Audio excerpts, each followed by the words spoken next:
But a key to what? That question haunted her every waking moment. By the time the weekend came, Emma knew she couldn't wait any longer. She had to find answers. It was an old, dusty place, filled with bookshelves crammed with rare and obscure volumes.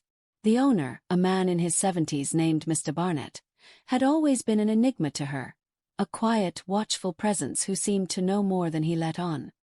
He was the kind of person who had spent a lifetime gathering knowledge of things long forgotten by the world at large. As Emma walked into the store, the scent of old paper and leather hit her like a wave. The low hum of the fluorescent lights buzzed above, filling the silence of the narrow aisles. The bookstore was oddly dim despite the daylight outside, as though it existed in a realm of its own.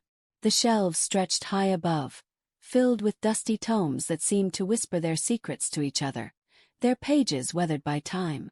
Mr. Barnett looked up from behind the counter, his sharp gray eyes immediately locking onto her with a knowing gaze. He had always seemed to be watching, observing more than speaking. Emma approached cautiously, her heart pounding with a mixture of excitement and dread. "Mr. Barnett!"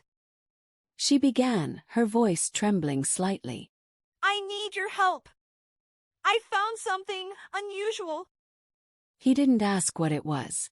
Instead, his gaze shifted to the bag at her side, as though he had already sensed the presence of the object long before she revealed it.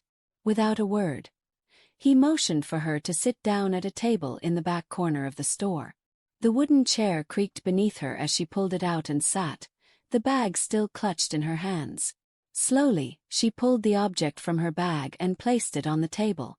The engravings glinted in the soft light of the store, their patterns shifting as if alive. She watched Mr. Barnett's expression as he studied it closely. His features tightened, his lips pressing into a thin line. "It's been years since I've seen something like this," he muttered, his voice low, almost reverent. "I had hoped I'd never see it again." Emma felt a knot tighten in her stomach. "What is it?" she asked, her voice barely above a whisper. Mr. Barnett stood up, his eyes not leaving the object.